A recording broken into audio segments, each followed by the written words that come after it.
The wind of 1878 carried no relief. It was a hot, dry breath that scraped across the Texas panhandle, lifting the red dust from the plains of the Llano Estacado and carrying the scent of withering grama grass. It was a wind that spoke of endings.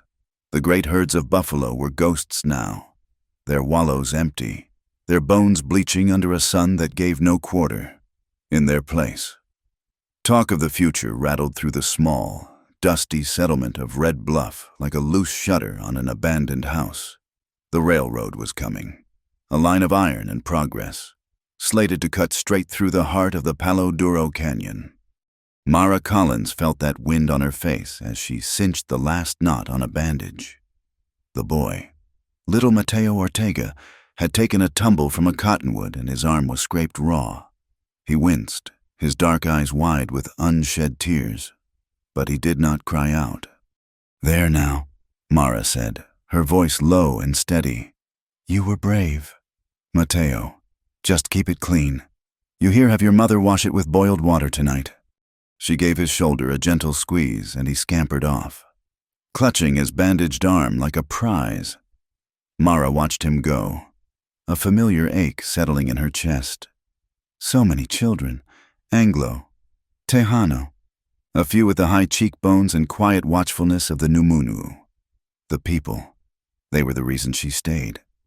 Her 40 acres, secured under the Homestead Act, were not much to look at. A small sod house, a vegetable patch that demanded constant war against the sun and the rabbits, and a sturdy barn that doubled as her schoolhouse. It was all she had left of the life she and Thomas had planned before the swamp fever took him in a field hospital far from this red earth. The land was a promise she had made to him, and now, to herself. She went inside her small home, the air thick with the day's heat. On the rough-hewn table, next to a jar of dried herbs and a well-worn copy of Shakespeare, lay the letter.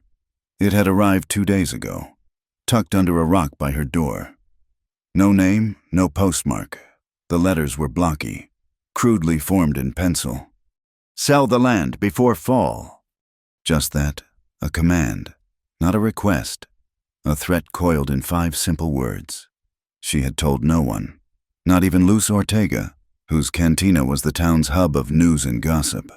This was a private fear, a cold stone in the pit of her stomach. She knew what it meant, the railroad. Men with money and no conscience saw her 40 acres not as a home, but as an obstacle to be removed.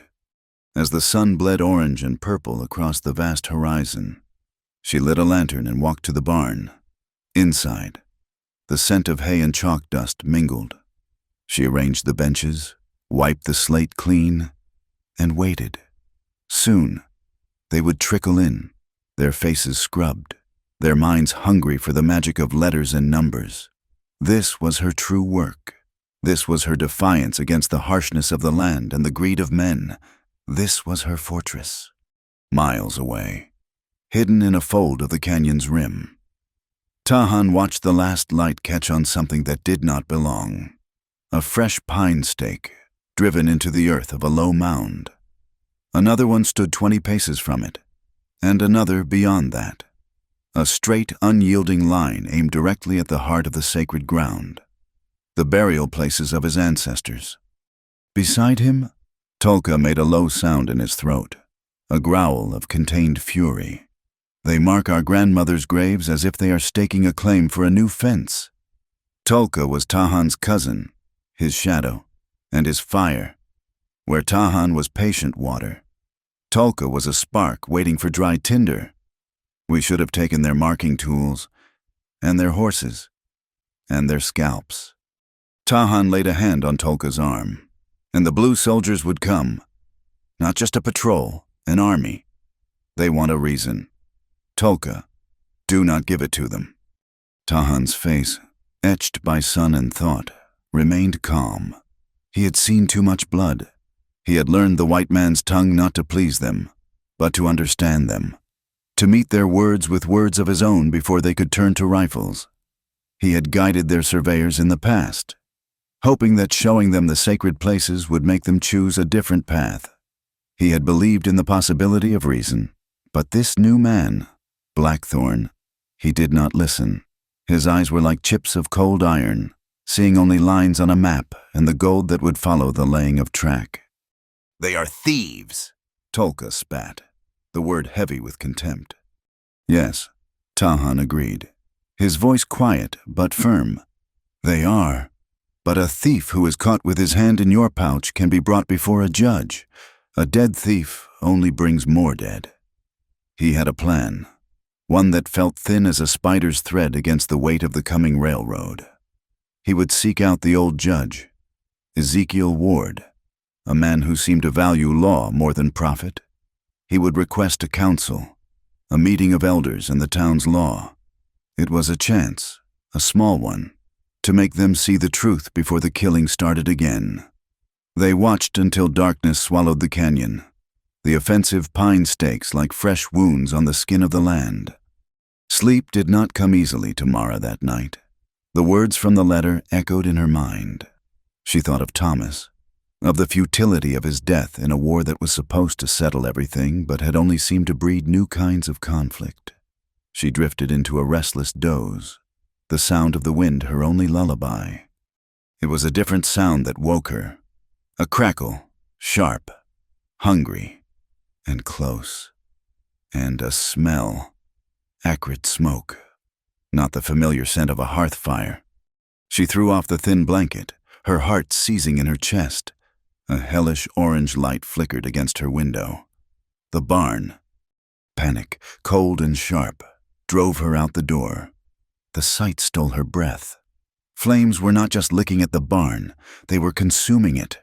The roof was a roaring mouth of fire, spitting embers into the night sky. Her school, her fortress. "No," she whispered, the word a choked sob. Her mind raced. The animals. She had only a milk cow and a few chickens, but they were in a small pen behind the barn.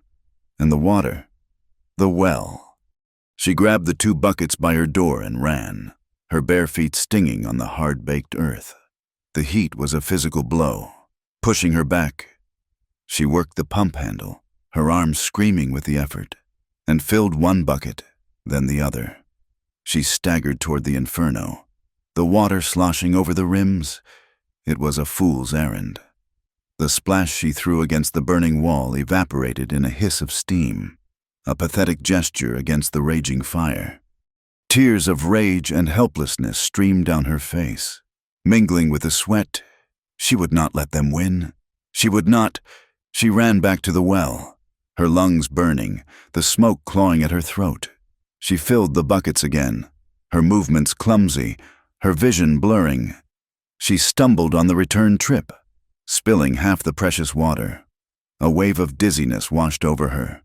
The smoke was thicker now, a choking blanket. She coughed, a deep, racking sound that left her gasping. Her knees buckled.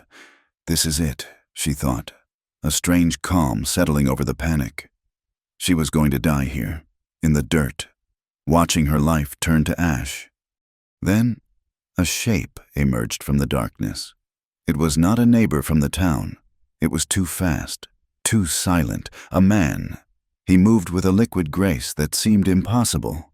Before she could scream or scramble away, he was there. He scooped her up as if she weighed nothing. One strong arm wrapped around her back, the other under her knees. "The animals," she gasped, her voice a raw croak. He did not answer. He simply carried her away from the fire, his stride long and sure. He set her down a safe distance away, where the air was cleaner. She collapsed onto the ground, coughing, trying to draw a clean breath into her tortured lungs. He was a silhouette against the fire, tall and lean. Not a white man. His hair was long and dark. His clothes were not the denim and cotton of the settlers. He turned back toward the fire, and for a terrifying moment, she thought he was leaving her. But he ran to the animal pen, his movements economical and swift.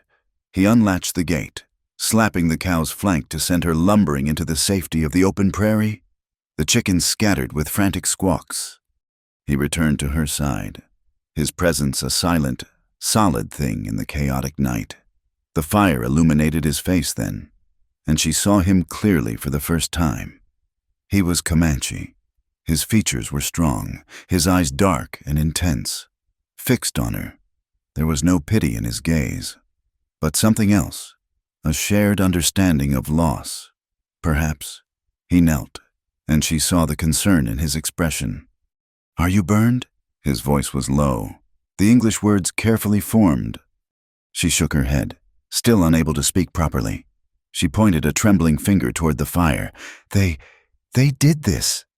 He nodded slowly, his eyes never leaving hers. In that moment, suspended between the roar of the flames and the vast, silent dark of the prairie, two worlds looked at each other. She was a woman who had lost everything but a small patch of dirt and a dream of teaching. He was a man watching his world being erased, stake by painful stake. The roar of the fire was the only sound for a long moment.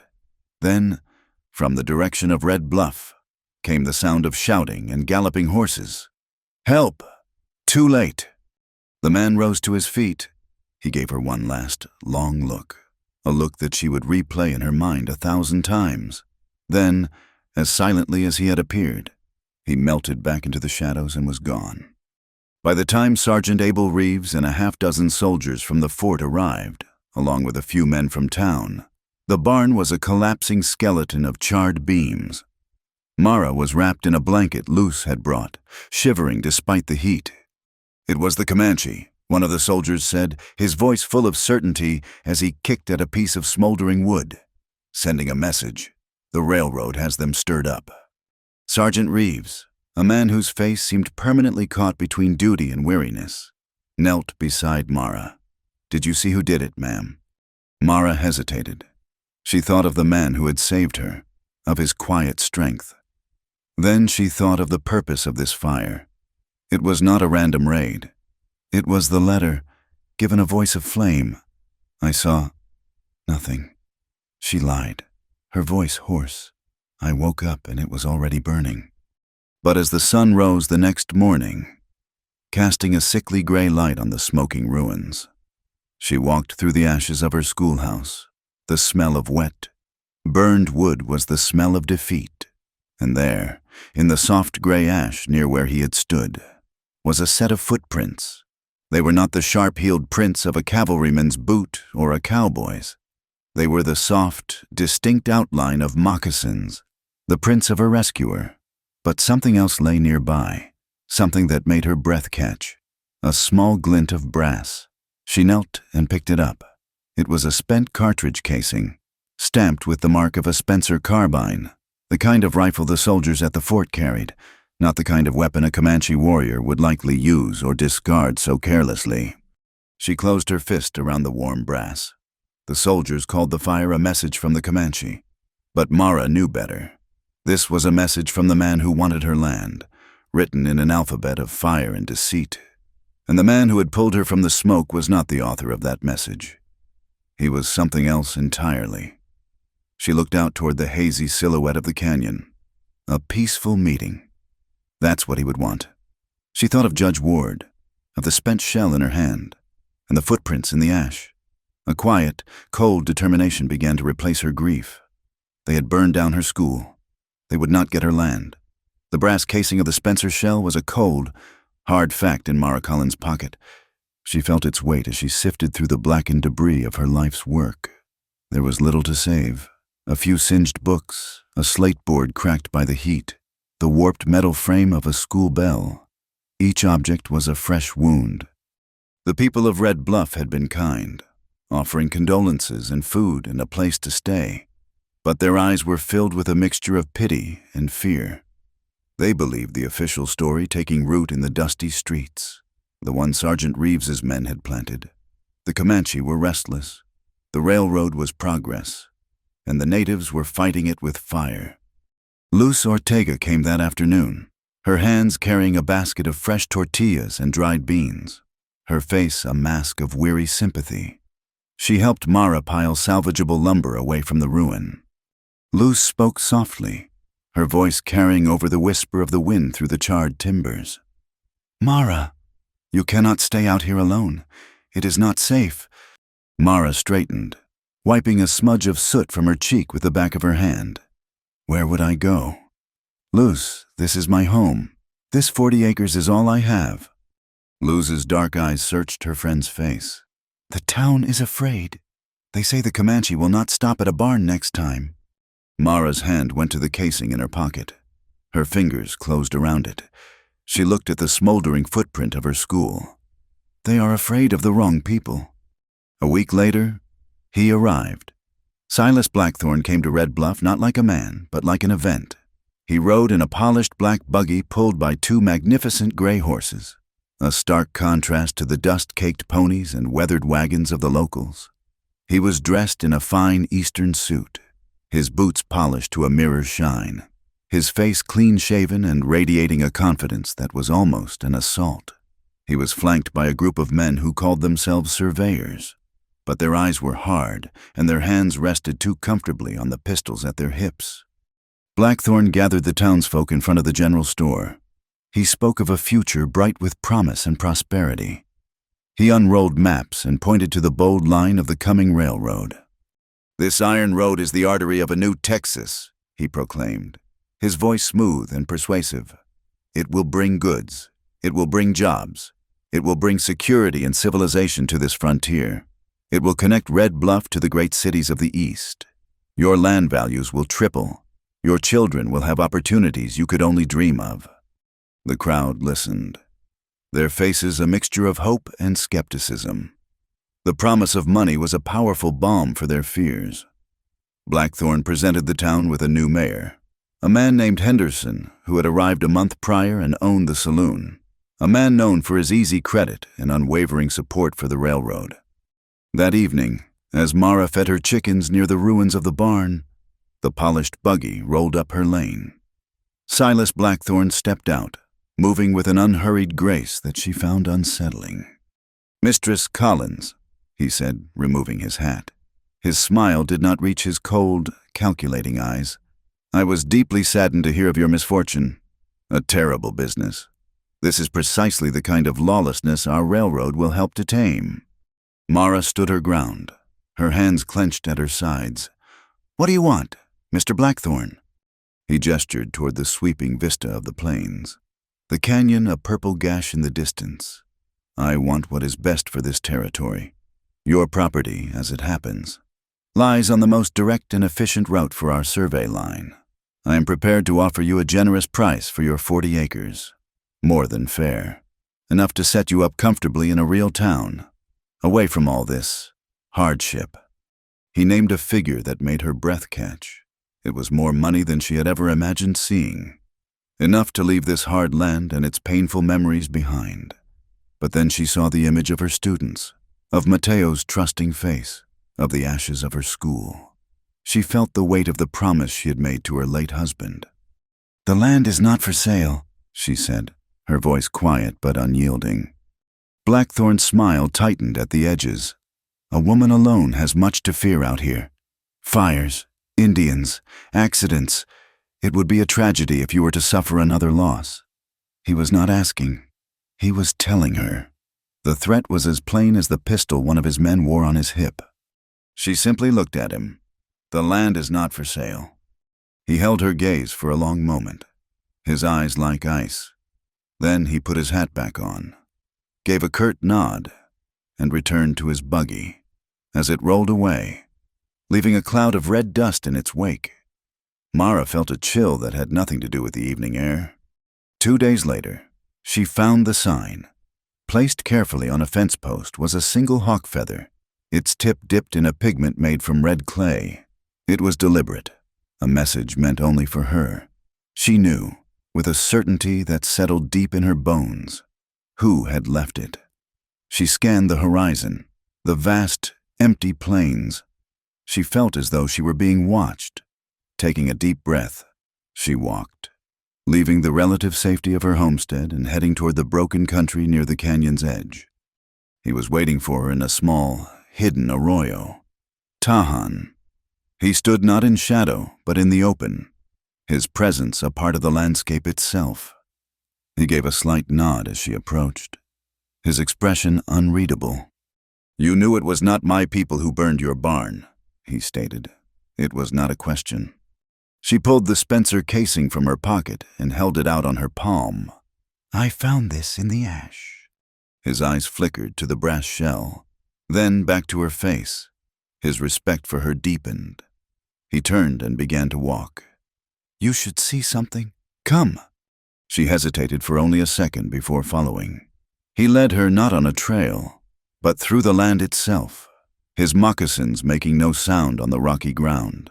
He moved with an innate knowledge of every dip and rise, every animal track, every whisper of the wind.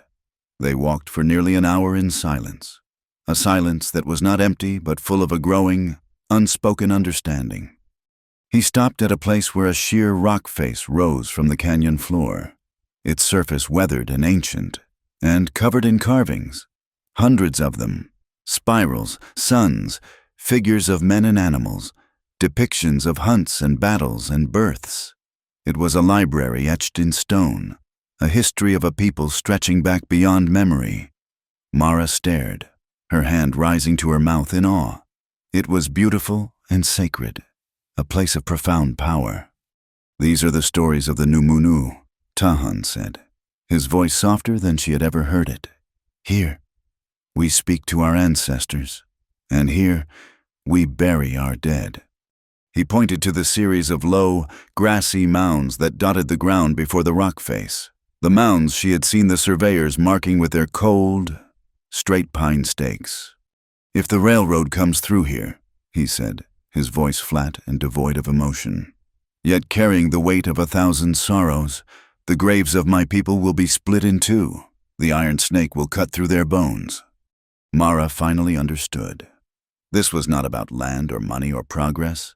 This was about desecration. It was about the erasure of a people's soul.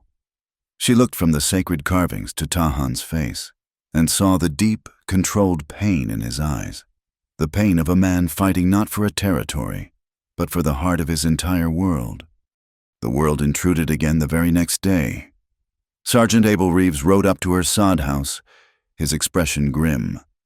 He was not alone. The new mayor, Henderson, was with him, looking smug and self-important. "Mistress Collins," Reeves said, avoiding her eyes as he dismounted, "I have an official notice for you." He handed her a piece of paper. It was a legal document, filled with formal language, but the meaning was clear: a writ of temporary seizure. Her land was being appropriated for public works, effective immediately, under the authority of the new municipal government of Red Bluff. It was signed by Mayor Henderson, the ink still looking fresh. "This is not legal," Mara said, her voice shaking with anger. "You cannot simply take a person's land. There are procedures, federal laws." Mayor Henderson puffed out his chest. "The railroad is a matter of public good and security. Ma'am, the Army agrees. This is all perfectly in order." But it was not. As Mara scanned the document, her teacher's eye for detail caught the flaw. The date on the official seal was a week in the future. In their haste to push her out, they had made a clumsy, arrogant mistake. It was a small thing, but it was a crack in their armor of authority. "This document is invalid," she said, handing it back to Reeves. "It is post-dated. I will not be leaving my property." Reeves looked at the date, and a flicker of something, perhaps shame, crossed his face. Henderson's face purpled with rage. "This is a temporary setback," he snarled. "Make no mistake, woman, that railroad is coming through here." They rode off, leaving Mara standing alone with her small, temporary victory. But she knew it was only that, temporary. They would be back. Blackthorn would not be stopped by a clerical error. He would use force. He would use lies. He would use the law as a weapon. She needed more than a technicality. She needed proof. Proof that would expose Silas Blackthorn for what he was. She thought of the rustlers who had become more active recently, their raids often blamed on the Comanche. She thought of Blackthorn's hired guns, men who looked more like outlaws than surveyors. And she thought of Tahan, the one man who could read the secrets of the land. That night, she walked out onto the prairie, away from the lingering ghost of her barn. She did not carry a feather. She simply went to the edge of her property and waited, trusting he would know. He came as the moon rose, a silent shape detaching itself from the deeper shadows. "They tried to take my land," she said without preamble. "They used a false paper." He nodded. "They will try again." "I know, but they are making mistakes. They are arrogant. I think the men who burned my barn are the same men stealing cattle and blaming your people. I think they are working for Blackthorn. If I can prove it, Judge Ward will have to listen." "How will you prove it?" She looked at him, her gaze direct. "The rustlers have to be hiding the stolen cattle somewhere before driving them to the railhead. In the canyons, a place a patrol of soldiers would not easily find. A place you would know." He was silent for a long time, studying her face in the pale moonlight. He was asking himself if he could trust this white woman, if her fight was also his. "You would be in great danger," he said finally. "I am already in great danger," she replied. He saw the truth in her words. He saw the iron in her spine. This was not a weak, helpless woman. She was a fighter, just as he was. Her weapons were words and laws. His were the bow and the knowledge of the earth. But their enemy was the same. "I will guide you," Tahan said. "We will find your proof." It was not a promise of friendship. It was an alliance forged in the ashes of a burned-down schoolhouse, a pact made between two people from different worlds, bound together by a common, dangerous purpose. The journey began before dawn, a silent procession into a world of gray and shadow. Mara rode her steady mare, a pack with water and dried rations tied behind her saddle. Tahan and his cousin Tolka moved on foot, their strides so economical and fluid they seemed to pour over the land rather than walk upon it. Mara, accustomed to the plodding gait of farm animals and the heavy tread of booted men, was mesmerized by their silent grace. They were not passing through the country. They were a part of it. They left the familiar, grassy plains behind and entered a landscape of rolling sandhills, a place the settlers avoided. The sun climbed, a merciless white disk in a pale sky, and the heat became a physical presence. The sand reflected it. The air shimmered with it. And soon, every breath was like inhaling dust. The world was reduced to the creak of saddle leather, the soft scuff of moccasins, and the ceaseless, whispering wind. By midday, their water was warm and tasted of the metal canteens. Tolka, ever impatient, wanted to press on, but Tahan called a halt in the meager shade of a rocky outcrop. He studied the ground, his eyes missing nothing. "We rest until the worst of the heat is gone," he said. "The horses and the woman need it." Tolka grunted, his gaze fixed on the horizon as if he could will their destination closer through sheer force of will. Mara slid from the saddle, her muscles aching. She offered Tahan her canteen, but he shook his head, pointing to his own. He was teaching her. She realized, without saying a word, in this land, you cared for your own water, your own survival. First, as the sun began its descent, they moved again. The sand gave way to broken, rocky ground that was treacherous for the horse. Mara's mare picked her way carefully, but once, her hoof slipped on a loose stone, and she stumbled, nearly unseating Mara. Before Mara could even cry out, Tahan was there, his hand on the horse's neck, murmuring low sounds in the Comanche tongue. The animal quieted instantly. Its ears pricked, its trust absolute. He looked up at Mara, his dark eyes asking if she was harmed. She shook her head, her heart pounding. The respect she felt for him deepened into a quiet awe. He was a master of this harsh world. That night, they made a cold camp, with no fire to betray their position. As darkness fell, a new sound joined the wind, a long, mournful howl, answered by another, and then another, a wolf pack. Mara felt a primal fear clutch at her heart. The howls seemed to come from all directions, weaving a net of sound around their small, vulnerable camp. Tolka pulled a knife from his belt, his eyes glowing with a fierce, combative light in the gloom. He seemed to welcome the threat. Tahan, however, simply sat, his back against a rock, listening. He radiated a calm that was more reassuring than any weapon. "They are hunting," he said, his voice a low rumble. "But not us. A deer. Maybe. They will pass." He was right. The howling moved eastward, growing fainter, until it was once more just the wind. But the tension of the moment lingered. In the shared danger, a fragile thread of reliance was spun between them. Mara, who knew how to set a broken bone and brew a fever tea, recognized that Tahan's knowledge was a different kind of medicine, one essential for survival out here.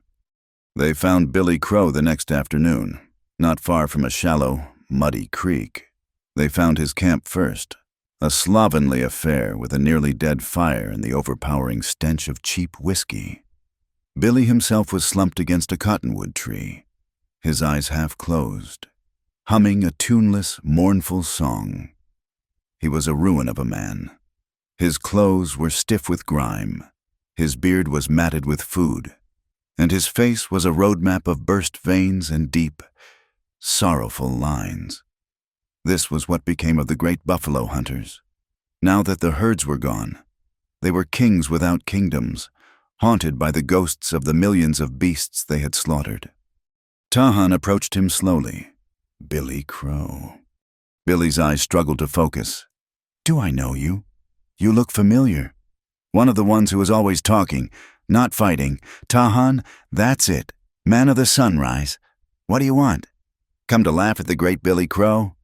"We are looking for men who work for Silas Blackthorne," Tahan said, his voice even. Billy let out a harsh, barking laugh that turned into a fit of coughing. "Blackthorne. That devil. He owns everything now. Owns the land, owns the town, owns men's souls. He bought mine cheap." Mara stepped forward. "What do you mean, Mr. Crow?" Billy squinted at her. "A woman. Should not be out here. Miss, this is no place for decent folk. Blackthorne's got this whole canyon crawling with his kind of filth. Calls them surveyors. They are just rustlers and killers in fancy boots. He pays them in gold and whiskey." "Where do they take the cattle?" Mara asked, her voice gentle, trying not to spook him. He waved a trembling hand vaguely to the north. "Hiding them up in Horseshoe Bend, a box canyon, easy to defend. Got a whole operation up there. Hides, guns, whiskey.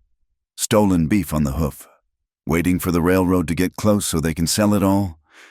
He thinks he's a king of bones and stolen hides." "Why are you telling us this?" Tahan asked, his eyes watchful. Billy's face crumpled. He looked at his shaking hands. "Because I saw them. The night they rode out to burn that schoolhouse. Heard them laughing about it, bragging about how they would scare the schoolmarm out of her claim. I was a hunter, not a man who burns books. There is no honor in it. There is no honor in any of it anymore." He trailed off, his head slumping, the whiskey finally claiming him completely. As they walked away from the snoring man, Tulka's rage was a palpable force. He paced back and forth, his fists clenching. "Horseshoe Bend," he hissed. "We know where they are. We should go now, strike them while they are drunk and sleeping. A life for every one of our ancestors' graves they disturbed." Tahan stopped and faced his cousin. His calm was a stark contrast to Tulka's fire. "And what then Blackthorne will say we attacked his innocent workers? The soldiers will ride. They will not come for a talk. They will come for a war. Is that what you want to see our women and children run from their guns because of your need for revenge?" "It is not revenge. It is honor," Tulka shot back. "Honor is protecting our people, all of them. Honor is living to see another sunrise. We will use the white man's own way against him. We will take this proof to the old judge. We will let their law eat their own." Tulka stared at his cousin, his chest heaving. He saw the logic in Tahan's words, but it chafed against the warrior's spirit within him.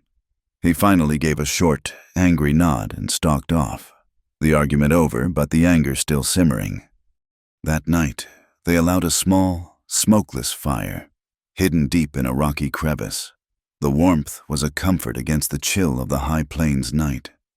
Mara watched Tahan as he stared into the flames, his face a stoic mask. "You carry a heavy burden," she said quietly. He did not look at her. "It is the burden of my people." Mara thought for a moment, the firelight flickering on her face. "I understand wanting to fight back with fire. Sometimes it feels like the only language men like Blackthorn understand." Tahan turned his head, his gaze meeting hers across the small fire. "It is a language I know, but it is one that burns the speaker as well as the listener." His wisdom, born of such pain, touched her deeply. She found herself wanting him to understand her own burdens, her own scars. "I have been a fool before," she said, her voice barely a whisper. "That is why this land, my claim, is so important to me. It is the only thing I have ever truly fought for myself. Before my husband passed, a man came to Red Bluff. He was from the East, educated. He carried books and spoke of poetry. He was kind. He paid attention to me. A lonely homesteader's wife. After Thomas died, he came again. He said he understood my grief. He made me feel seen." She paused, the memory still sharp with humiliation. "He asked me to marry him. He said he would help me build the school, that we would bring civilization to this wild place together. He had papers for me to sign, a marriage license. He said he knew I was so lost in my sorrow, so desperate for the future he painted, that I would not look too closely." "What were they?" Tahan asked, his voice low. "A deed, transferring my land to a development company, with Silas Blackthorn's name on it. I almost signed it. The only thing that saved me was the notary. He was an honest man, and he saw the lie. He told me what I was about to do. The man, the educated gentleman, he just laughed and rode away. He did not use a gun to try and steal my home. He used my hope." She finished her story and looked down at her hands, expecting Tahan to say something, to offer some empty comfort, but he was silent. She risked a glance at him. He was just looking at her, his expression unreadable in the flickering light. But in his eyes, she did not see pity. She saw a profound, shared understanding of betrayal. He knew what it was to have something precious threatened by deceit. In that silent moment, the fragile thread of reliance between them was rewoven into something stronger: trust. The next morning, Tahan led them not toward Horseshoe Bend, but along a high ridge overlooking the approaches to it.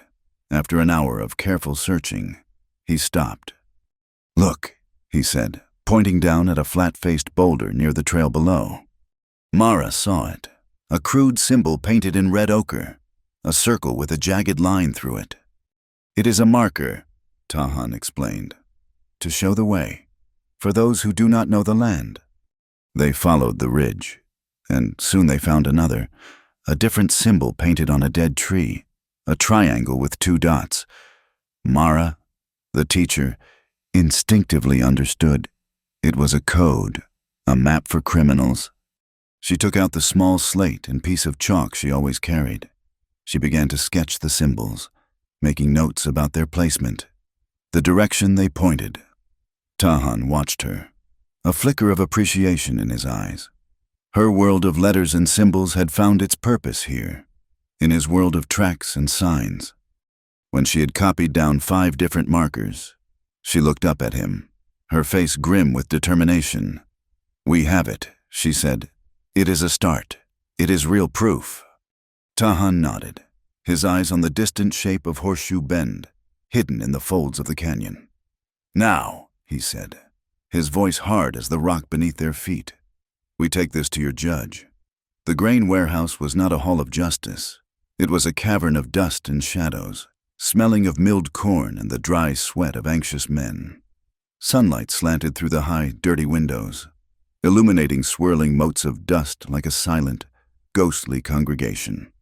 Judge Ezekiel Ward, a man whose face was as weathered and principled as the land he farmed, sat at a rough plank table set on 2 barrels. This was his courtroom, A Red Bluff legal proceeding, convened not with a gavel but with the weary clearing of a throat.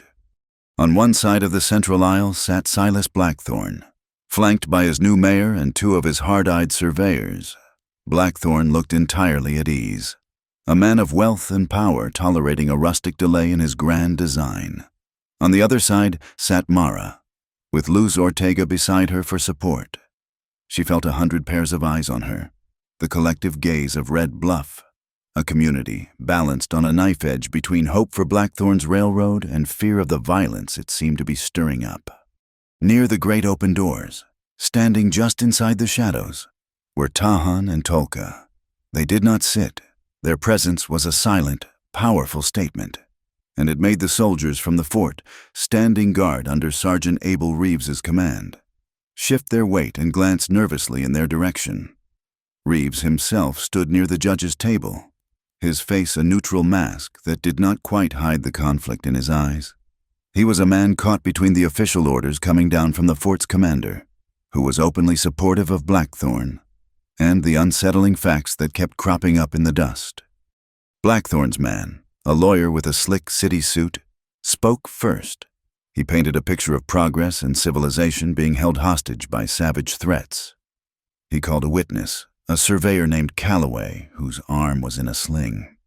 Calloway, looking more angry than injured, pointed a finger toward the shadows where Tahan stood. It was them, or ones like them. Judge, we were marking the line. Peaceful as you please. And they opened fire on us from the rocks. This bullet in my arm is proof. The Comanche do not want this railroad. They want to keep this land wild and lawless. A nervous murmur rippled through the assembled townsfolk. It was a simple, powerful story. It confirmed their deepest fears. Then Judge Ward looked at Mara. Mistress Collins, you asked for this hearing. The floor is yours. Mara stood, her heart hammering against her ribs. She held a small, cloth-wrapped bundle in her hands. She did not look at Tahan, but she could feel his steady presence, a silent anchor in the sea of hostile faces. Judge Ward, she began, her voice clearer and stronger than she had expected. I do not believe Comanche warriors shot that man. I believe he was shot by his own people to create an excuse to drive settlers off their land. An ugly sound went through the crowd. Blackthorne chuckled, a low, condescending noise. And what evidence do you have for this fantastic tale? Mistress Collins, the lawyer sneered. Ghost stories told to you by your native friends. Mara ignored him, her eyes fixed on the judge. First, I have this. She unwrapped the cloth and placed the Spencer carbine casing on the table. This is the shell from a bullet I found in the ashes of my burned barn. It is cavalry ammunition. Judge, the kind used by the soldiers at the fort, the kind men like Mr. Calloway carry. It is not the ammunition of a Comanche hunter. Sergeant Reeves's eyes narrowed slightly. He looked from the casing to Calloway, whose face had gone rigid.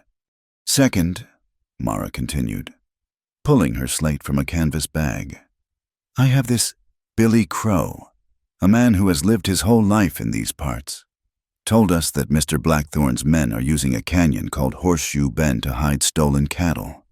She held up the slate, showing her carefully drawn sketches, and they use these symbols, painted on rocks, to mark the trail, a trail for thieves, not warriors. The crowd leaned forward to see. The strange symbols, so clear and deliberate, were unsettling. They did not look like any native markings they had ever seen. Blackthorne rose to his feet, his calm finally cracking. This is an outrage. You will listen to the ravings of a drunkard like Billy Crow, a man who would sell his own mother for a bottle, and you will accept the scribblings of a woman who has clearly fallen under the sway of the very savages who threaten us all. She is a traitor to her own kind. The accusation hung in the dusty air, thick and poisonous. Traitor. The word struck Mara with physical force. She saw it reflected in the eyes of her neighbors, people she had taught and nursed and shared bread with. They were turning on her. Luce put a supportive hand on her arm. Mara took a deep breath, refusing to be broken. I am loyal to the truth, Mr. Blackthorne. And the truth is, you want my land, and you will burn and lie and cheat to get it." "Enough!" Judge Ward's voice cut through the tension like a blade.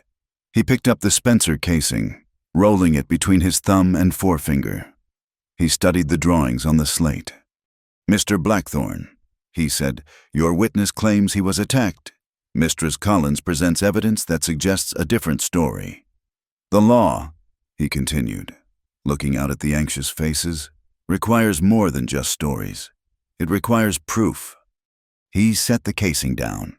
"Mistress Collins, your evidence is compelling. It raises serious questions. However, the testimony of an absent drunkard and some drawings are not enough to formally charge these men with the crimes you allege. Not yet." A smile touched Blackthorne's lips. He had won. "But," the judge added, his gaze firm, "your evidence is more than sufficient to cast doubt on the claim that all this trouble is being caused by the Comanche. It is enough for me to believe that the writ of seizure served on your property was issued under false pretenses.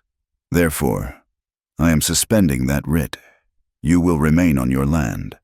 Mistress Collins," he looked directly at Blackthorne, "and I am sending a rider to the United States Marshal in Fort Worth, requesting an independent investigation into these matters. This hearing is concluded." It was a partial victory, but a victory nonetheless. The warehouse erupted in a buzz of conversation as people rose to their feet. Blackthorne's face was a mask of cold fury. He stared at Mara, and in his eyes she saw a promise of retribution that was far more terrifying than any open threat.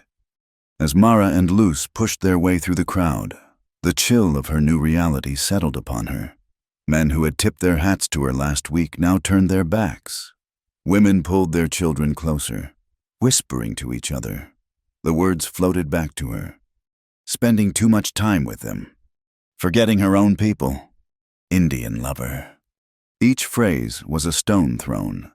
She kept her head high, but she felt as though she were walking alone through a hostile, foreign country that had once been her home. Across the warehouse, Tahan watched her go, his face impassive. He had known this would happen.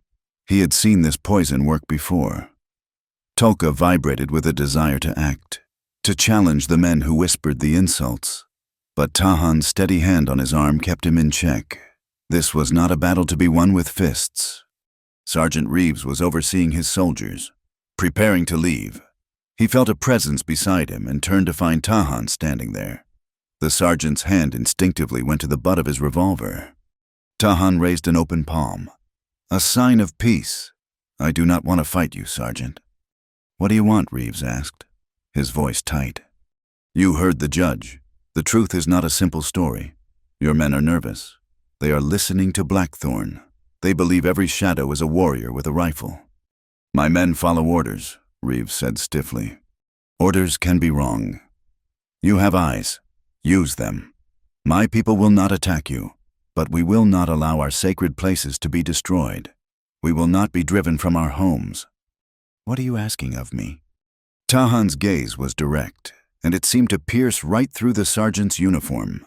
To the man beneath, "When the time comes, and it will, I need you not to be the first one to shoot." Reeves stared at the Comanche warrior. He saw no hatred in the man's eyes, only a deep, unyielding resolve. He thought of the Spencer casing. He thought of the flawed writ he had been ordered to serve. His certainty was fraying at the edges. "That will depend on the situation. Won't it?" he said, the words of a man trapped. He turned without another word, mounted his horse, and led his patrol out of town, leaving Tahan standing in the long afternoon shadow of the warehouse. The dust settled. The lines of the conflict were no longer blurry. They had been drawn clearly now, right through the heart of Red Bluff, and right through the conscience of Sergeant Abel Reeves. The days that followed the hearing were quiet, but it was the kind of quiet that precedes a storm. The air in Red Bluff was thick with suspicion. Mara felt the change in the cool nods that replaced friendly greetings, in the way conversations stopped when she entered the general store. She was no longer just the town teacher. She was the woman who sided with Indians against the promise of progress. The children, however, were unchanged. They still came to the sheltered alcove behind Luz's cantina where Mara had set up a makeshift classroom, their minds still open, their trust a balm on her bruised spirit. The heat built for 3 days, relentless and suffocating. The sky was a bleached, hazy white, and the wind died completely, leaving the dust to settle in a fine red film on every surface. On the afternoon of the 3rd day, the sky began to change. A strange, bruised purple color gathered on the western horizon, and the air took on a sickly yellow-green tint. Animals grew restless. Horses paced in their corrals, and the chickens huddled together, silent and watchful. Tahan and Tolka had been watching the town from a distant ridge. Tahan saw the changing sky and knew what it meant. Not just rain, but something violent, something the old ones called a sky that falls.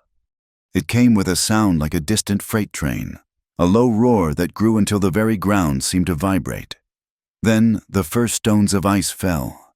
They were small at first, the size of peas, rattling on the hard-packed earth. But then they grew larger, to the size of marbles, then walnuts, then eggs.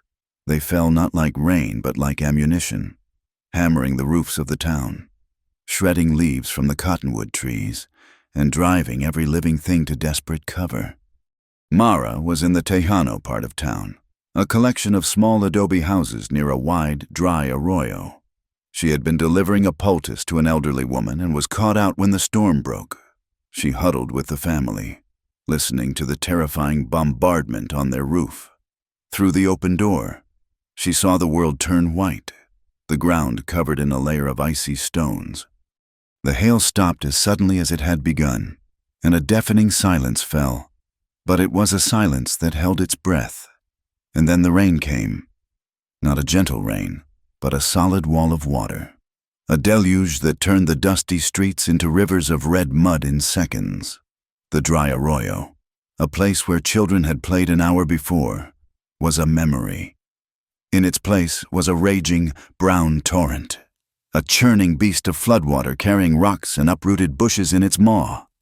Mara saw them then. 2 of the Ortega children, who had been playing on the far bank, were trapped. The flood had risen around them, cutting them off, and their small island of safety was shrinking by the second, without a thought.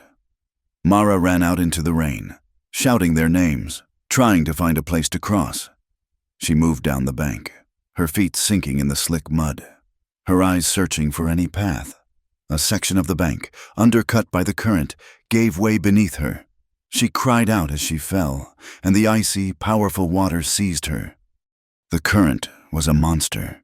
It tumbled her, scraped her against unseen rocks, and filled her mouth with muddy water. She fought, her arms and legs churning, but it was like fighting a mountain. Her lungs burned. The world was a blur of brown water and gray sky. Suddenly, a hand clamped onto her arm like a band of iron. She was jerked upward, her head breaking the surface. She gasped for air, coughing and choking. Tahan was in the water with her. He had her. His face was a mask of fierce concentration. His body braced against the incredible force of the current. He did not speak. He simply pulled her, fighting the river with a strength that seemed superhuman, moving diagonally toward the bank. He found a hold on the exposed root of a tree and hauled her out of the water, depositing her on the muddy ground like a piece of driftwood. Before she could even thank him, he turned his attention back to the arroyo. On the far side, Tolka had appeared. He had a rope, with a powerful throw. He cast one end across the torrent. Tahan caught it. Together, they stretched the rope taut, a lifeline across the flood.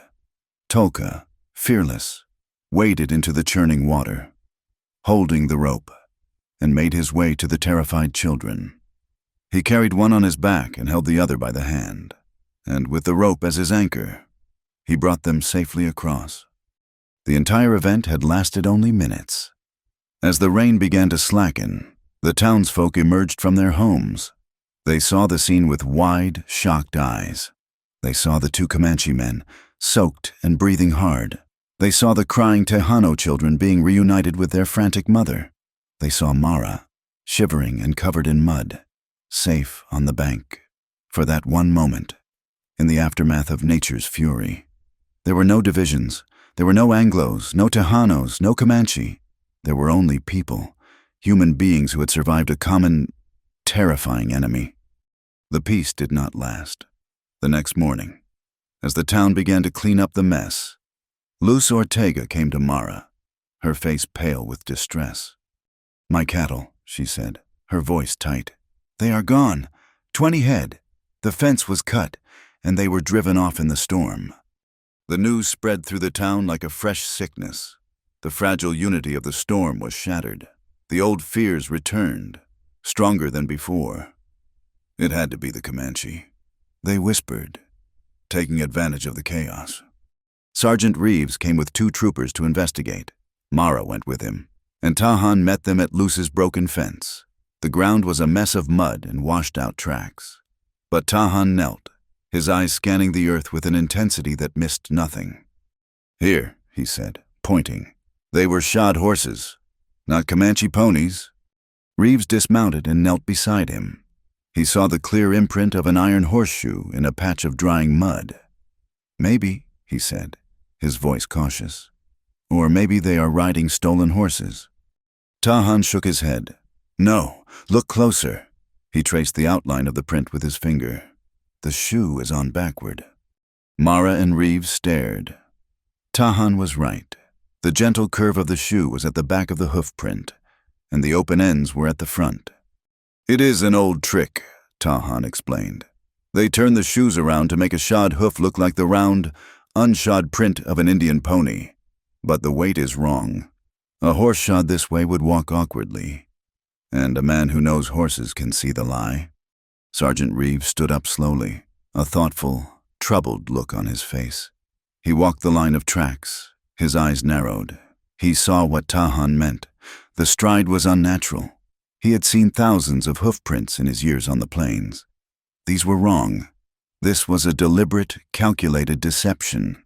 It was a plant, a piece of theater designed to point the finger of blame in one direction. He looked toward the distant hills where Blackthorn surveyors were working. He was a man of orders, but he was not a fool, and he was beginning to feel like one. That evening, the chill from her dunk in the floodwater settled deep into Mara's bones. She was cleaning up in the lamplight of her small kitchen when a soft knock came at the door. It was Tahan. He stood in the doorway, a silent, imposing figure. "I brought you this," he said, holding out a bundle of herbs. "For the chill, boil it in water and breathe the steam." He started to turn away, but she stopped him. "Wait, I saw your hand. During the flood, you cut it." He glanced down at his left hand. A long, jagged cut ran across his palm, a wound he had ignored completely. It was caked with dried mud and blood. "It is nothing," he said. "It will get infected," she replied, her nurse's training taking over. "Come inside. Let me clean it." He hesitated for a moment, then stepped over the threshold into the small, warm space. It was the first time he had been inside her home. The room seemed to shrink with his presence. She motioned for him to sit at the small table, and he did, his movements careful, as if he were a wild creature entering a strange den. She brought a basin of warm water, a clean cloth, and her tin of antiseptic salve. She sat opposite him and gently took his hand in hers. His skin was warm and calloused, his hand powerful and strong. She began to clean the wound, her touch as light as she could make it. Neither of them spoke. The only sounds were the soft hiss of the lamp and the gentle splash of water in the basin. The air in the small room grew thick with unspoken things. He watched her, his gaze intense. As she carefully worked, he watched the way the lamplight caught the stray strands of her hair, the focused line of her brow, the gentleness of her touch. She could feel his eyes on her, and a warmth spread through her that had nothing to do with the fire in the hearth. She finished cleaning the wound and began to apply the salve. Her fingers brushed against his, and a jolt, a current of awareness, passed between them. Their eyes met across the table. In his gaze, She saw not the stoic warrior, but the man. She saw the pain he carried, the weariness, and something else, something deeper that she did not dare to name. Her heart began to beat a slow, heavy rhythm. The distance between them was no more than the width of the small table, but it felt vast and insignificant at the same time. The world outside, with its storms and its hatreds, faded away. There was only the quiet room, the warm lamplight, and the profound, magnetic pull between them. He did not move. She did not move. The moment stretched, fragile and powerful. It was a question, hanging in the silence. Then, with a resolve that cost her, Mara looked down. She concentrated on tying the clean bandage around his hand, her movements precise and professional. She was breaking the spell, retreating to the safety of her role as a healer. He understood. He slowly withdrew his hand as she finished. The brief, intense connection broken. He stood up. "Thank you," he said, his voice a low rumble. She nodded, not trusting her own voice. "You should keep it clean." He gave a slight nod, his eyes holding hers for one last, long moment. Then he turned and was gone, disappearing into the night as silently as he had come. Mara stood alone in her kitchen, her heart still pounding. The scent of the herbs he had brought filled the room, a wild, clean smell from a world that was not hers, but was no longer entirely separate from it either. He came for her in the quiet light of the next afternoon. Mara was mending a harness, her hands moving with the familiar, steady rhythm of the task. She saw him approaching, and her heart gave a small, quiet lurch, a feeling she was beginning to recognize.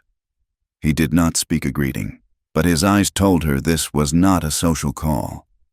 "There is something more you must see," he said, his voice low, "if you are to understand the heart of this fight."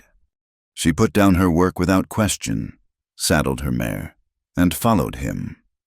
He led her away from the town, away from the familiar trails, and back toward the sacred ground, the place of the rock carvings. But this time, they did not stop at the ancient gallery of stories. He led her past it, to the low, grassy hill dotted with the burial mounds of his ancestors. The air here was different.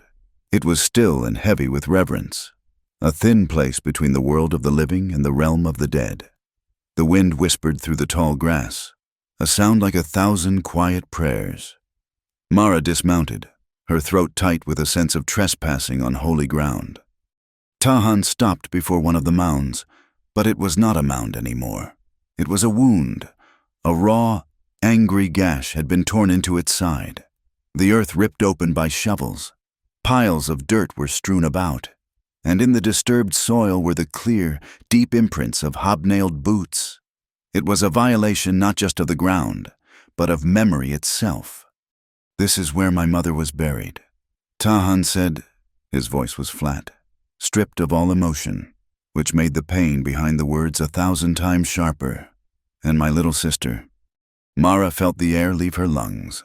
She stared at the desecrated grave, at the careless boot prints of the men who had done this, and a cold, pure rage filled her, a rage that burned away her own fears and hesitations. He pointed to a spot a few yards away, a place where the grass was discolored. There were more boot prints, and the ground was scuffed from a struggle. "It was a year ago," he continued, his eyes fixed on the broken earth, "before Blackthorn came openly. But after the first surveyors arrived, a small group of our people were here, tending the graves. My mother, my sister, an old uncle.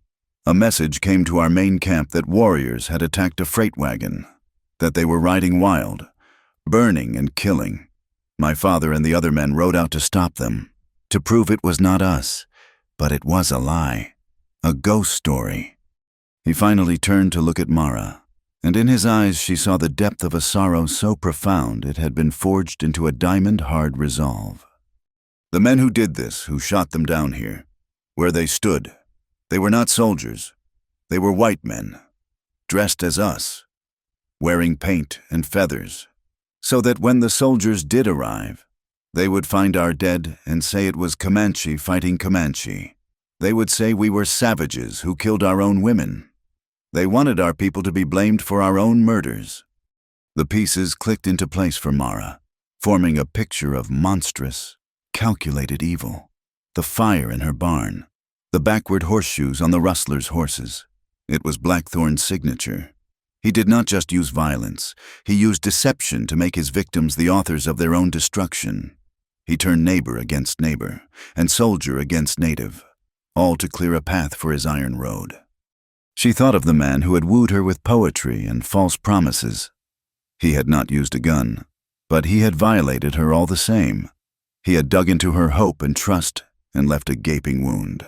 Just as these men had dug into this sacred earth, the humiliation she had felt, the shame of being so easily fooled. It was a pale shadow of the monstrous betrayal Tahan and his people had suffered.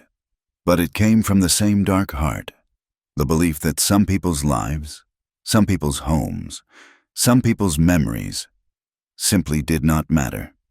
She walked to Tahan's side and stood before the desecrated grave. "This is not just your fight anymore," she said, her voice trembling with the force of her conviction. "They will not have this land, not an inch of it." They returned to Red Bluff as dusk was falling. A new, unbreakable purpose forged between them. They went straight to Luz's cantina, in the warm, lamp-lit kitchen. Surrounded by the comforting smells of chili and baking bread, they laid out the truth. Luz listened, her face growing harder and more determined with every word.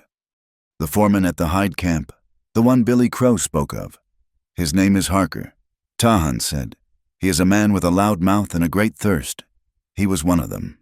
I saw his tracks that day." "Then we must make his loud mouth work for us," Mara said, a plan forming in her mind. "We cannot force a confession, but a man full of whiskey and pride might give one away for free." Luz nodded, her mind already working. "A party. This Saturday. We will call it a fiesta to celebrate surviving the storm. Everyone will come. There will be music, food, and plenty of drink." She looked at Mara. "And you, my friend, will make sure Mr. Harker has a very good time. I will keep his glass full. You will keep his ears open to your praise. A man like that cannot resist boasting to a pretty woman." It was a dangerous game. A man like Harker, drunk and arrogant, could be unpredictable.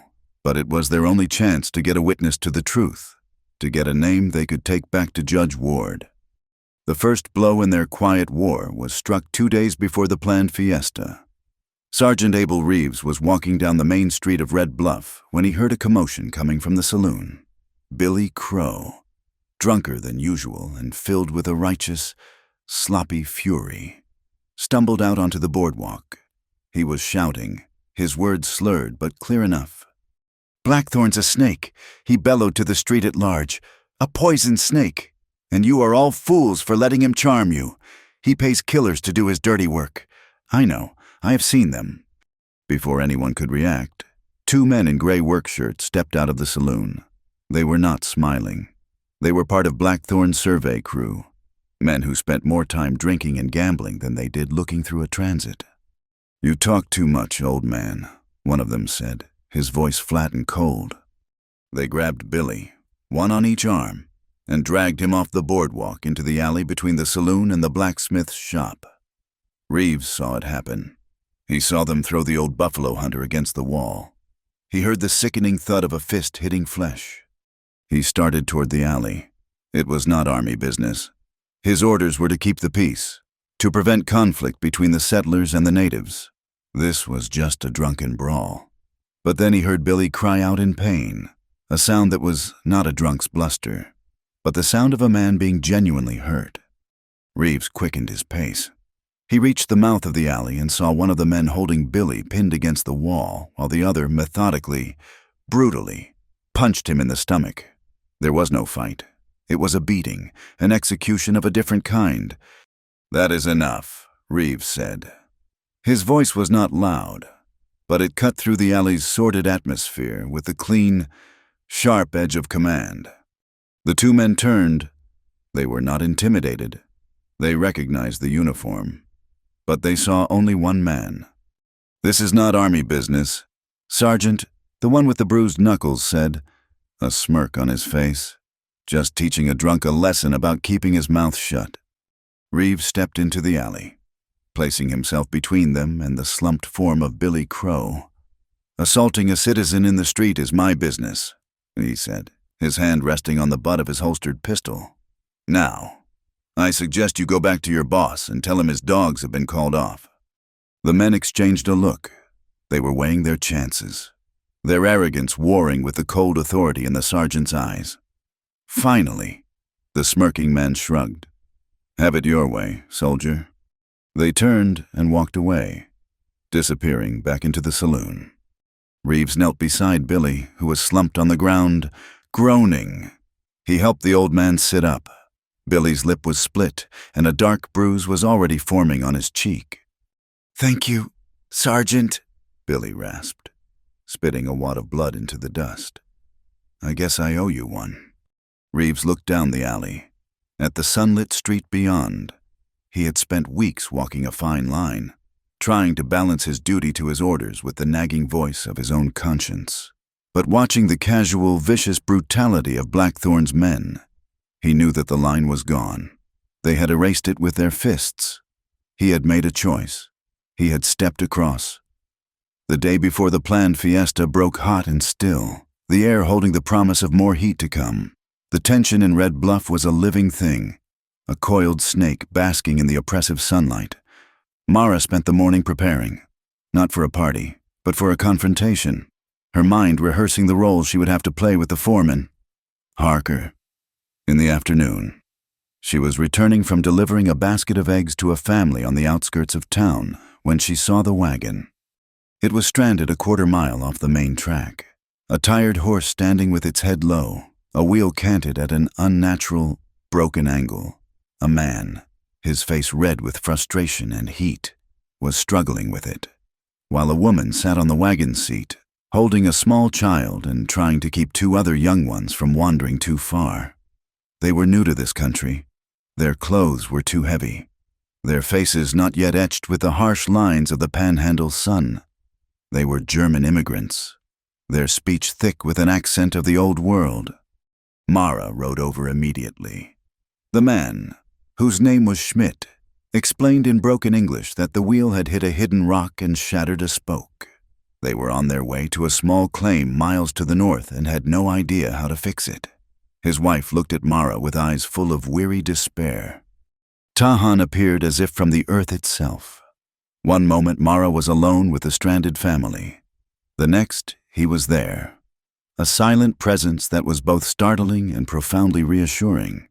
He took in the situation with a single, sweeping glance. He spoke a few quiet words to the exhausted horse, running a hand down its neck, and the animal seemed to draw strength from his touch. While Mara calmed the frightened mother and gave the children a drink from her canteen, Tahan examined the broken wheel. He and Mr. Schmidt, using a combination of gestures and a few shared words of English, managed to communicate.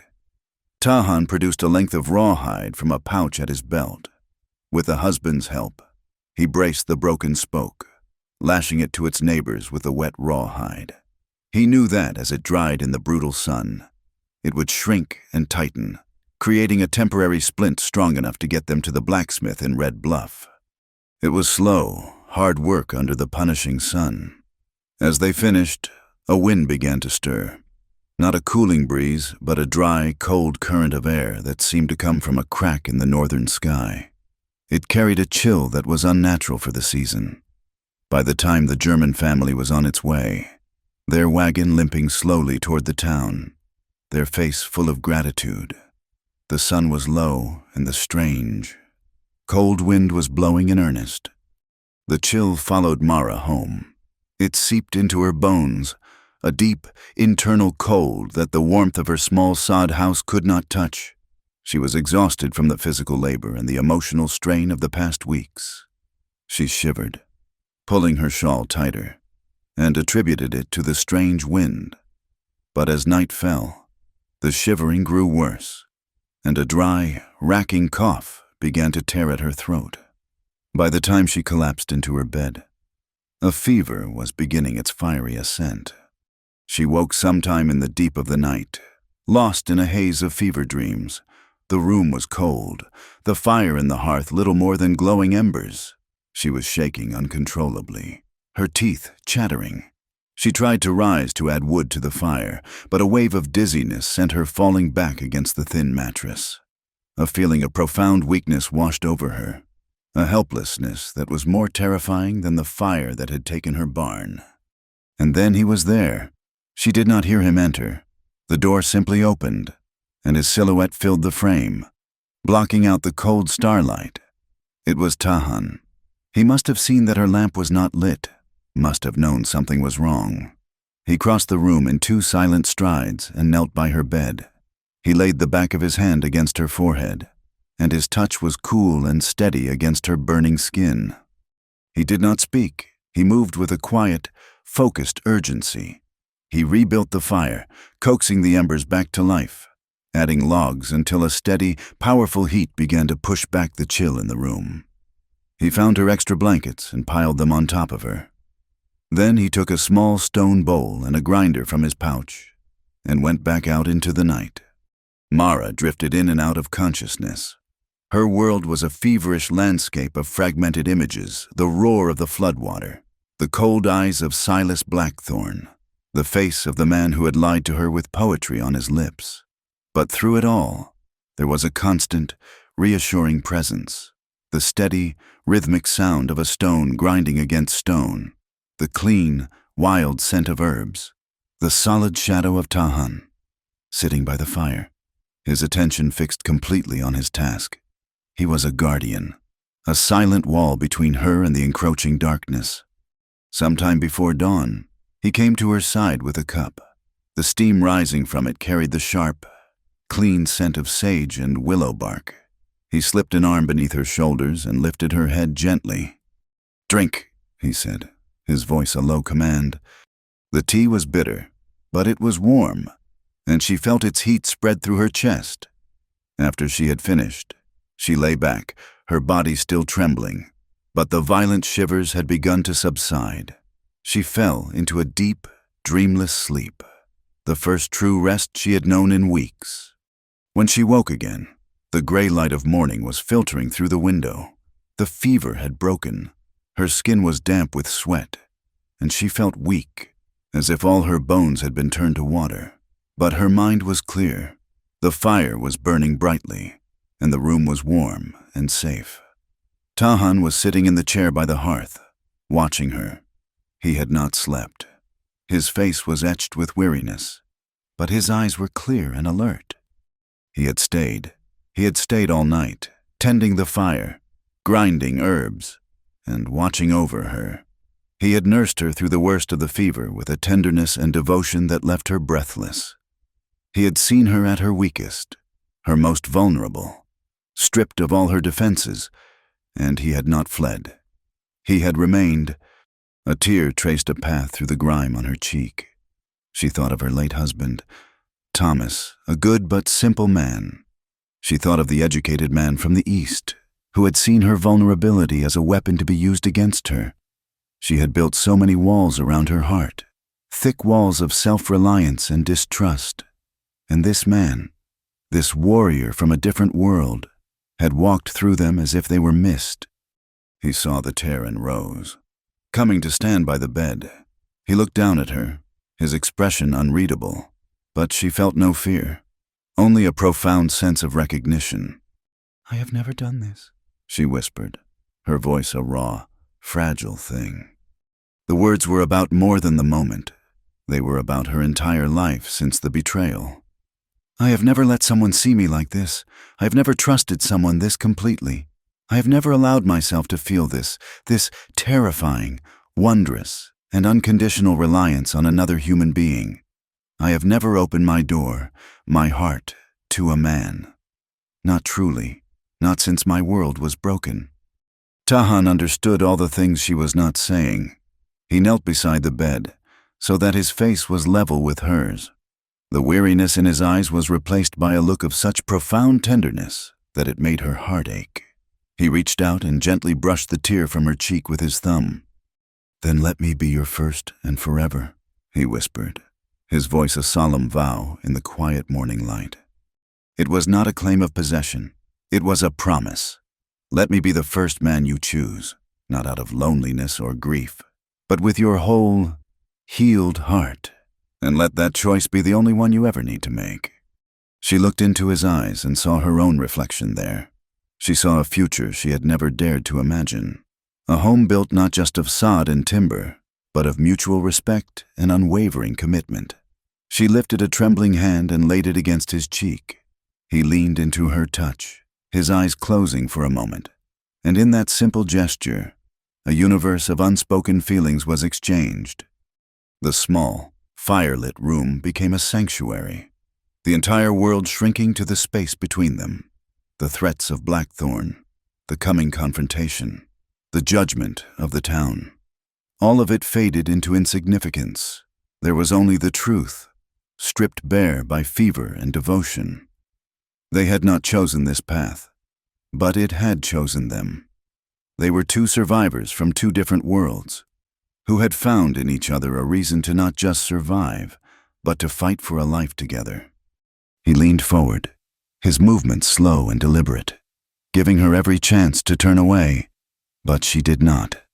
She met his gaze, her heart open and unafraid for the first time in years. The fire in the hearth crackled, casting their shadows, now joined as one, against the rough wall. Outside, the cold wind blew across the vast, empty plains, but inside the small sod house, a new and powerful warmth had taken root, a fire that would not be extinguished. The night of the fiesta arrived with a sky full of stars, a stark and beautiful contrast to the simmering ugliness below. Luz Ortega's cantina was an island of light and noise in the quiet dark of the prairie. A fiddler played lively tunes that felt jarringly cheerful, and the air was thick with the scent of roasted meat, whiskey, and nervous sweat. It was a party with the heart of a wake. The plan was a simple, desperate machine with two moving parts. The first part was already in motion, miles away in the darkness. Tahan, Tolka, and a sobered, grimly determined Billy Crow were making their way on foot toward the shadows of Horseshoe Bend. Their mission was to be ghosts, to slip into the rustler's den, find the foreman's office, and steal the physical proof of Blackthorn's crimes, the ledgers, the letters, the company seal. The second part of the machine was Mara. She stood near the long table of food, a cup of cider in her hands, her heart a frantic drum against her ribs. She wore her best dress, a simple blue calico, and had tied her hair with a ribbon. She felt like a fraud, a lamb dressed for a wolf's inspection. Luz moved through the crowd like a general, her smile warm, her eyes missing nothing, ensuring the foreman, Harker, was never far from a fresh bottle. Sergeant Reeves stood near the door, a cup of coffee in his hand, his presence a quiet, official weight in the room. He was not a guest. He was a witness waiting for a crime to be confessed.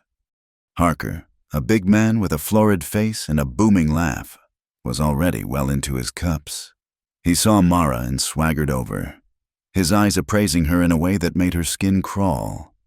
"Well now, if it is not the little schoolmarm," he said, his voice loud enough for half the room to hear. "I did not figure you for a party girl." Mara forced a smile, one she had been practicing all afternoon.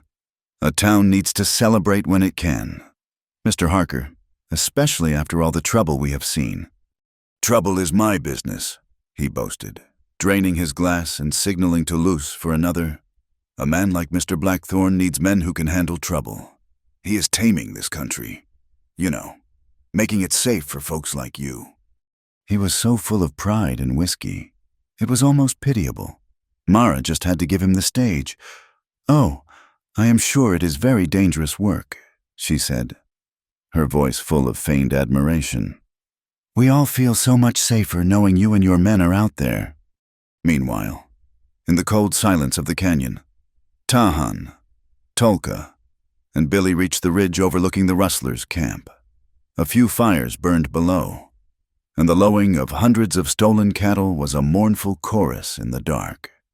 Billy pointed to a crude shack built against the canyon wall, a single lantern glowing in its window. "That is Harker's office," he whispered. "The rest of them will be too drunk or too busy gambling to notice much, but we have to be quiet as death." They made their way down the rocky slope, moving from shadow to shadow. Tahan led, his moccasins making no sound. He was a creature of the night, as silent and deadly as the owls that hunted in the darkness above. Back in the cantina, Harker was telling a story about a supposed encounter with a Comanche war party, a tale in which he was the sole, heroic survivor. Mara listened, her expression one of wide-eyed wonder, nodding and asking questions that stoked the flames of his ego. "They are clever. I will give them that," Harker slurred, leaning closer. "They use all sorts of tricks, like those backward horseshoes, trying to fool us. But they cannot fool a man who knows this country. Cannot fool me." Luce refilled his glass. Reeves shifted his weight, his eyes fixed on the foreman. He was writing it all down in his mind, every boast, every slip. Suddenly, the doors of the cantina burst open. A soldier, his horse lathered and breathing hard, stood in the doorway, his eyes wild. He spotted Reeves. "Sergeant!" he gasped. "A rider from the fort. The Comanche have attacked the Gentry Ranch, 10 miles east of here. The whole place is on fire. Commander's orders are to mount up and ride out. We are to engage any hostiles we find. Shoot on sight." A wave of panic went through the cantina. The music stopped. The blood drained from Mara's face. A fake attack. Blackthorn's masterstroke. It was happening. Reeves's face was grim. He looked at the frantic messenger. Then he looked at Harker, whose drunken smile had turned into a cruel, knowing smirk. He heard Tahan's voice in his memory. "I need you not to be the first one to shoot." "The Gentry Ranch is east," Reeves said, his voice dangerously calm. "The Comanche are to the north and west. It makes no sense." "Orders are orders. Sergeant," the messenger insisted. Reeves's eyes met Mara's across the room. He saw the terror in them, but also a silent plea. He made his decision. "I am the ranking officer here," he said, his voice ringing with an authority that silenced the room. "And I am not leading my men into a massacre based on a panicked report. Send a scout to verify. We will hold our position in town until we have confirmation." The messenger stared, aghast at this blatant act of insubordination. But before he could argue, a new sound cut through the night. It was not the fiddle, and it was not the wind. It was the flat, hard crack of rifle fire, echoing from the direction of the canyons. In Horseshoe Bend, the ghost had been discovered. Tolka, his patience worn thin, had kicked a loose stone while they were inside the shack. A guard outside heard it. The alarm was raised. Tahan found the ledger and a packet of letters bound in twine. But as they tried to slip out, the canyon erupted in gunfire. They were pinned down behind a pile of buffalo hides. Bullets ripped through the air around them. Billy Crow laid down covering fire with a rifle he had taken. But they were outnumbered and outgunned. A bullet ricocheted off a rock, and Tolka cried out, clutching his leg, blood blossoming through his leggings. Tahan knew they were trapped. They would be overrun in minutes. He grabbed Tolka, trying to drag him toward the deeper shadows of the canyon wall. But the fire was too heavy. A bullet grazed his own arm, a line of fire that he barely registered. Death was coming for them. In Red Bluff, the sound of the distant battle sent a fresh wave of terror through the crowd. Harker, his face pale, tried to slip out the back, but Luce blocked his path, a large cast-iron skillet in her hand. Mara's mind raced. Tahan, he was in that canyon. They needed help. They needed light. The whole town was a witness, but they were witnessing the wrong crime. She grabbed a small tin of lantern oil and a handful of sulfur matches from the kitchen. She ran outside, shouting at Reeves. "The flare!" she yelled, remembering a trick her father had taught her for signaling. The townsfolk followed her out, their faces a mixture of fear and confusion. All eyes turned toward the dark canyon where the sounds of the gunfight echoed. She wrapped a rag around a rock, soaked it in oil, and lit it with a match. It flared to life, with all her strength. She threw it high into the air. It was not a military flare, but it worked. The burning rock soared in a high arc, a temporary, desperate star against the black sky. For a few brilliant, terrible seconds, it illuminated the mouth of Horseshoe Bend, and the entire town of Red Bluff saw the truth. They were not Comanche warriors fighting in the canyon. They were white men, dressed in the gray work shirts of Blackthorn's company, firing at the rocks where Tahan and his companions were hidden. The flashes of their rifles were clear and undeniable. It was a posse of thieves, not a native war party. The lie was exposed, lit up for all to see.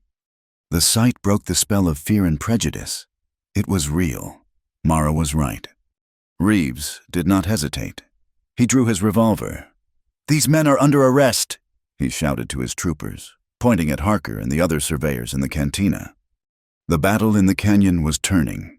The rustlers, exposed by the light and surprised by the sudden shift in the night, became disorganized. Tahan seized the moment. He pushed Tolka and Billy deeper into a crevice, grabbed a rifle, and began to fight back with a cold, deadly fury. The fight was short and brutal. Some of the rustlers, seeing the town was now aware, tried to flee into the darkness. Others, trapped and panicked, surrendered to Reeves's men as they rode into the canyon. Tahan managed to capture 2 of the ringleaders himself. When the chaos subsided, Mara and Luz ran toward the canyon. Mara found Tahan kneeling beside his cousin, pressing a makeshift bandage against the wound in Tolka's leg. Tahan was bleeding from his own arm, his face grim with exhaustion and pain. Their eyes met over the wounded man, and in that look, 1,000 words were spoken. They brought the prisoners back to Red Bluff. The townsfolk looked on in stunned silence, their faces pale in the flickering torchlight. They saw the faces of the men who had terrorized them, and they were the faces of their own kind. But one man was missing. As the last of the prisoners were being secured, Billy Crow approached Sergeant Reeves. "He is gone," Billy said, his voice heavy. "Blackthorn. His fancy buggy was gone from the hotel's stable. He must have ridden out the moment he heard the shooting, slipped away in the dark. Like the snake he is, there was no roof over this courtroom, only the vast, impartial blue of the Texas sky. Judge Ezekiel Ward did not sit behind a polished bench, but at the same rough plank table from the warehouse, now moved into the open space in the center of Red Bluff. The entire town was the jury. They stood in a wide, silent circle, their faces scrubbed clean of the fear and prejudice that had clouded them for weeks. Now, they were simply witnesses, waiting for the truth to be given its proper name. On one side stood the prisoners from Horseshoe Bend, including a sullen and sober Foreman Harker, their hands bound, guarded by Sergeant Reeves and his troopers. On the other side stood Mara, Tahan, and Luz, a small, united front. Billy Crow was there, his bruised face a testament to the cost of speaking out. But this time, they were not alone. At Judge Ward's personal invitation, a delegation of Comanche elders had ridden in. They sat on their horses at the edge of the circle, their faces like carved stone, their presence lending a deep, ancient gravity to the proceedings. They had come not as petitioners, but as observers, to see if the white man's law was a tool for justice or just another weapon. Tolka was there, too. He could not stand, but sat on a blanket near Tahan, his wounded leg wrapped in clean bandages provided by Mara. His eyes, once hot with the fire of vengeance, were now cool and watchful. Judge Ward let the silence settle, letting the weight of the moment press down on everyone. "This is not a trial by anger," he began, his voice carrying in the still air. "This is a hearing of facts. We will build a house of truth, piece by piece, and see if it stands." He called Mara first. She stepped forward, not with a slate this time, but with the heavy, leather-bound ledger they had taken from Harker's shack. She opened it on the table. "This is a record of payments," she said, her voice clear and steady. "Payments made by Silas Blackthorne's railroad company not to surveyors, but to men paid for, and I quote, security and persuasion. Men like Mr. Harker." She also placed the packet of letters on the table. "They are letters from Mr. Blackthorne, detailing instructions to create disturbances, to file false reports, and to acquire land by any means necessary." Next, Sergeant Reeves was called. He stood straight, his uniform crisp, his voice the official, undeniable instrument of the law he now truly served. He recounted the events of the fiesta, repeating Harker's drunken boasts about the backward horseshoes and other deceptions. He told of the false report of the attack on the Gentry Ranch, a clear attempt to draw the army away from town and into a fabricated war. Harker lunged forward, his face purple with rage. "He is lying! She is lying! That Indian lover is twisting my words!" "Order!" Judge Ward commanded, his voice sharp as a whip crack. "You will have your turn." But Harker's turn never truly came. The evidence was a flood, washing away his blustering denials. The Spencer casing was presented. The hobnailed boot prints from the desecrated grave were described by Tahan, his quiet, dignified testimony holding the crowd in rapt silence.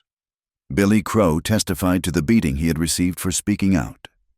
The house of truth stood tall and unshakable. When it was all laid out, the silence that fell was one of profound, communal shame. The people of Red Bluff looked at the Comanche elders, not with fear, but with a dawning understanding of the terrible injustice that had been planned in their name.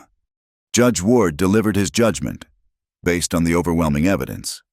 These men are found guilty of conspiracy, theft, and assault. They will be held and turned over to the United States Marshal. A federal warrant is hereby issued for the arrest of Silas Blackthorne, the architect of this entire scheme. A few days later, the Marshal rode through Red Bluff, a grim-faced Silas Blackthorne in shackles in the back of a prison wagon. His network of corruption, which stretched all the way to the state capitol, had begun to unravel. The power of his money had finally broken against the simple, solid truth. But Judge Ward was not finished. He stood and looked directly at the Comanche elders. "As the legal authority in this district," he declared, "I am issuing a temporary but binding order of protection for the sacred grounds of the Numunu people. The burial mounds will not be disturbed. Furthermore, I will be petitioning the railroad company directly, with the full backing of this community and a recommendation from the Army, that they survey a new route, one that respects the boundaries of this sacred land. Progress does not give us the right to erase the past. It was a solution that no one had thought possible. Not a victory for one side over the other, but a path forward, together." A quiet, profound ripple of relief went through the crowd. In the days that followed, the change in Red Bluff was palpable. The chill of suspicion was gone, replaced by a tentative, fragile warmth. It began with Luz Ortega. She came to Mara's homestead, but she did not come alone. Behind her were a dozen other women from the town, Anglo and Tejano alike. Their arms were full. One carried a sack of seed corn, another, a stack of new slates. Others brought books, jars of ink, and bolts of cloth. "We burned down your schoolhouse with our fear," Luz said simply, her eyes meeting Mara's. "So, we will help you build a new one." And they did. The men of the town, led by a newly respected Sergeant Reeves, who had requested a permanent post in Red Bluff, came and cleared the ashes.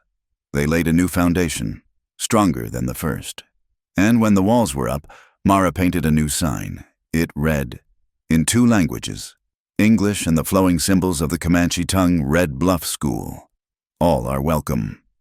The dream she had held in her heart, the dream that had almost been extinguished, was now real. On the first day, she stood at the door and watched them come. Mateo Ortega, his arm now fully healed, sat beside a shy Anglo boy who had once thrown stones at him, and a few moments later, 2 Comanche children, a boy and a girl, were led to the door by their mother. They hesitated on the threshold. their dark eyes wide. Mara knelt down. So she was at their level. "Welcome," she said, her voice soft. "There is a place for you here." They sat at the same rough-hewn table, the three cultures, the three futures of this land, united by the simple, magical act of learning to write the word home. That evening, Tahan came to check on Tolka's progress. The fiery warrior was sitting up, his leg propped on a stool. He had watched the schoolhouse being built from a distance. "The old judge's words," Tolka said, looking at his cousin, "were a stronger arrow than any I could have fired. Your way was the harder path, Tahan, but it was the one that led to true victory." Tahan sat beside him, and they looked out at the setting sun, which was painting the sky in colors of peace and promise. The desire for blind revenge had been replaced by something far more powerful, a shared and hard-won justice. The blood feud was over, healed not by more blood, but by the difficult, courageous work of building a community. The gentle rains came, not with the violence of the hailstorm, but with a soft, persistent whisper that settled the red dust and turned the parched land a deep, rich brown. It was a season of healing. New grass, a vibrant and impossible green, began to sprout in the ashes of Mara's burned-out barn. The world, which had been so hard and unforgiving, seemed to soften its edges, to offer a quiet promise of renewal. Life in Red Bluff found a new rhythm, a slow and steady beat of cooperation. The new schoolhouse, built with lumber donated by men who had once turned their backs on Mara, was the town's proud centerpiece. It was more than a school now.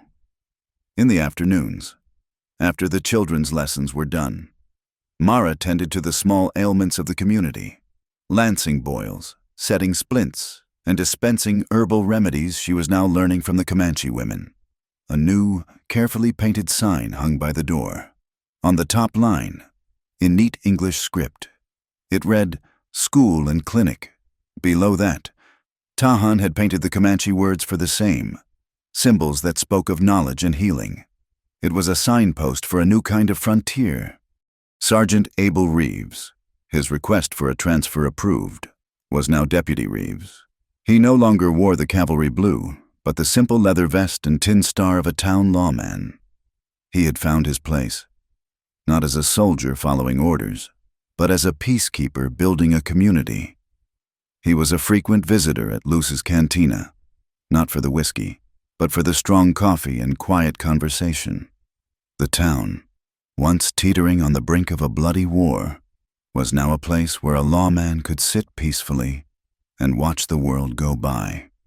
The greatest symbol of this new peace came on a bright, clear morning after the rains had passed. The whole town, it seemed, made a quiet pilgrimage. They walked together, Anglo, Tejano, and Comanche, out to the sacred ground, the hill of the burial mounds. Judge Ward was there, his weathered face full of a quiet satisfaction.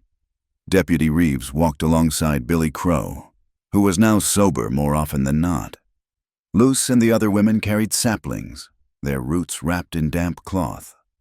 Tahan and Mara stood with the Comanche elders, watching as the people of Red Bluff began to plant the young trees in a wide, protective circle around the base of the sacred hill. There was no grand ceremony, no speeches. There was only the shared, quiet labor of digging into the wet earth, of placing the young roots into the ground, and of tamping the soil around them. Each tree was a promise. Each tree was a living marker, a testament to the new law of the land. The railroad, they all knew, was now being surveyed miles to the south, following a path that disturbed no graves, that broke no promises. The iron snake had been turned aside, not by force of arms, but by force of conscience. As the sun climbed higher, casting long shadows across the newly planted grove, the people began to drift back toward the town, their work done. They left behind a living fence, a boundary of respect that would grow stronger and deeper with each passing season. That evening, as the sky turned the color of a fading ember, Tahan came to Mara's homestead. She met him at the door, and he took her hand.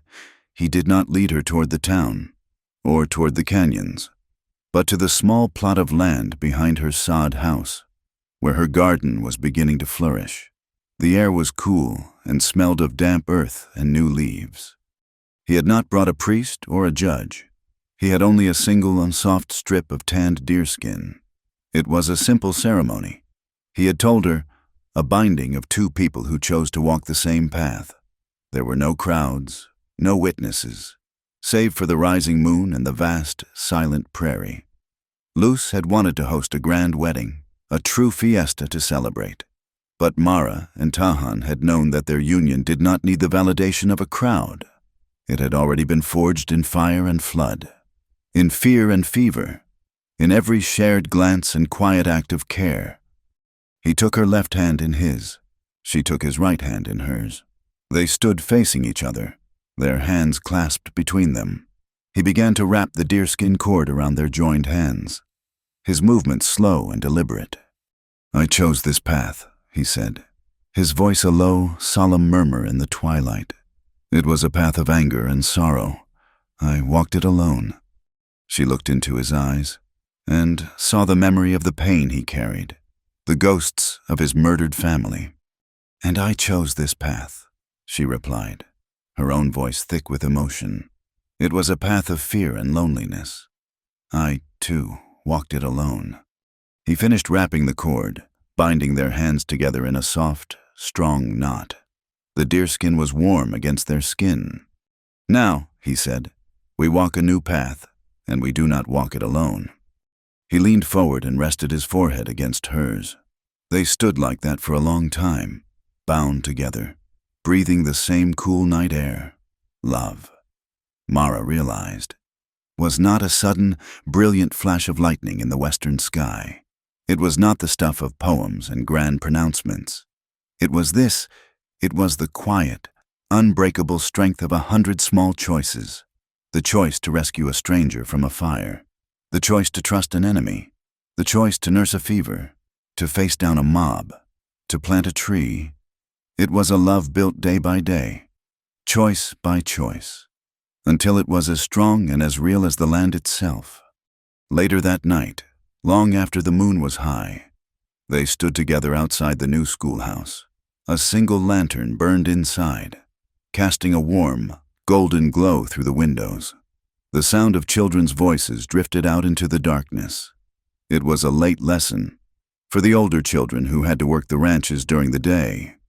Mara and Tahan listened, their hands intertwined, the deerskin cord now tied around Mara's wrist, a silent, constant reminder of the promise they had made. Inside, they could hear a young Tejano boy, his voice clear and proud, spelling out a word from the slate, H-O-M-E, home. Then they heard the soft, careful voice of a young Comanche girl, spelling out a different word, one she had just taught the others. N-U-M-U-N-U-U, the people. Tahan looked at Mara, and a slow smile touched his lips. In the warm lamplight of the small school, under the vast, starry expanse of the Texas sky, the two words, the two worlds, the two homes, had finally become one. Thank you for listening to our story. Please let us know where in the world you are tuning in from in the comments below to connect with fellow listeners. And be sure to subscribe to Wild West Tales, like this video, and press the hype button to help share this tale with more people.